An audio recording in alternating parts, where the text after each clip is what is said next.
नमस्कार मंडळी. Big boss Marathi 6चा आता 10वा आठवडा सुरू आहे. बिग बॉस मराठीमध्ये राखी, संकेत, रेवा आणि संस्कृती यांची वाईल्ड कार्ड एंट्री झाली. त्याचबरोबर काही सदस्य एलिमिनेट झाले. बिग बॉस मराठीच्या 8व्या आठवड्यात रुचीचा जामदार एलिमिनेट झाल्यामुळे प्रेक्षक नाराज झाले. त्याचबरोबर आता कलर्स मराठीनं शेअर केलेल्या प्रोमोवर प्रेक्षकांनी नाराजी व्यक्त केली. कलर्स मराठीनं भाऊंच्या धक्क्याचा प्रोमो शेअर केला. यामध्ये रितेश देशमुख तन्वी कोलतेच्या खेळाचं कौतुक करताना दिसतोय. अनेकदा रितेश तन्वीचं कौतुक करतो, त्यामुळे प्रेक्षक आता बिग बॉसवर नाराज झाले आहेत.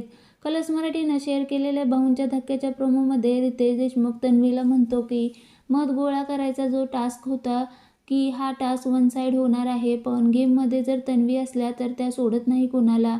त्या म्हणतात मी गेममध्ये फेअर खेळणार आणि विक्टिम कार्ड नाही घेणार, कारण सागर आणि तन्वी यांचा कंटेनर रिकामा होता, पण तन्वीने गिअर चेंज केला.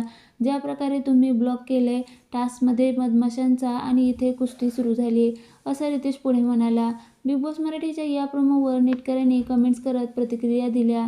एका युजरने लिहिलं म्हणजे आज पण लाडकी तन्वी योजना, भाऊंचा धक्का नाव बदलून तन्वीचा चमचा ठेवा. तर दुसऱ्या एका युजरने लिहिलं सीझन 6 आहे की 6 मध्ये फक्त तन्वीचंच कौतुक फिक्स, विनर पण फिक्सच आहे. त्याचबरोबर काही नेटकऱ्यांनी बिग बॉसच्या इतिहासात न घडलेली गोष्ट तन्वी कोलते विनर फिक्स, तन्वीचं कौतुक सोहळा अशा कमेंट्स केल्या आहेत.